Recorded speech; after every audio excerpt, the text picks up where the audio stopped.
News নিয়ে বন্ধুরা আমি দেব আপনাদের সামনে চলে এলাম।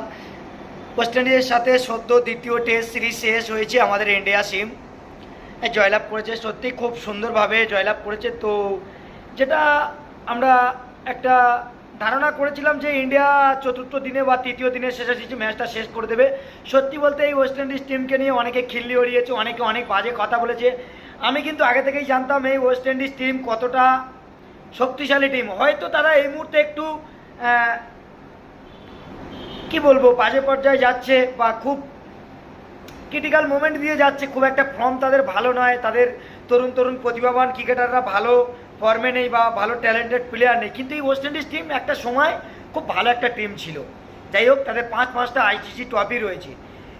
তৃতীয় দিনে প্রথম ইনিংসে ইন্ডিয়া তো 518 রানে ডিক্লেয়ার করে নিয়েছিল, তো জবাবে নিয়ে 248 রানে ওয়েস্ট ইন্ডিজ প্রথম ইনিংসে সমাপ্ত করে।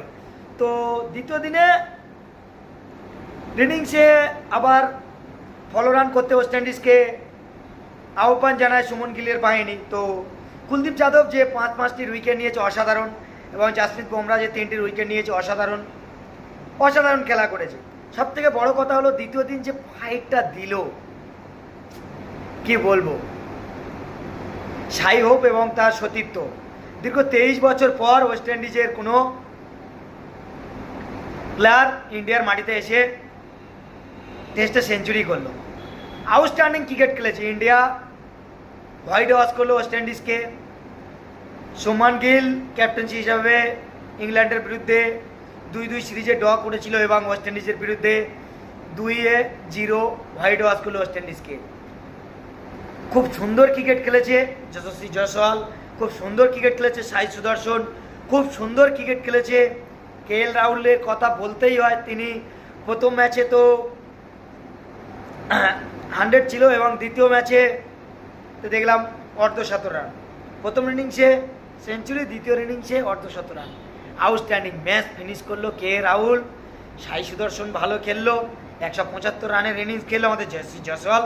সুমন গিল খেললো 100 রানের ইনিংস। যাই হোক, আউটস্ট্যান্ডিং ইনিংস খেলেছে। তবে আমার মনে একটা প্রশ্ন রয়ে গেল, সুমন গিলের এই সিদ্ধান্ত কি ঠিক সিদ্ধান্ত? অস্ট্রেলিয়া সিরিজে কাকে কাকে বাদ দিতে হবে, কে কে টিমে থাকবে, আপনারা একটু কমেন্টে জানাবেন কোন টিমটা কেমন হলে আপনাদের ভালো হয়। তো আর যদি আমার ভিডিও আপনাদের ভালো লেগে থাকে আর আমার ভিডিও যদি ভুল ত্রুটি হয়ে থাকে সেটাও আপনারা জানাবেন। আর ক্রিকেটের আপডেট আমি আপনাদেরকে সমস্ত সময় দিতে থাকবো। তো একটা জিনিস দেখছিলাম, আমাদের ভারতীয় হেড কোচ গৌতম গম্ভীরের আজ বার্থডে গেল। আমি ওর বার্থডে কোনো মতে কোনো ইউজ জানাবো না, কারণ ও আমার পছন্দ, আমার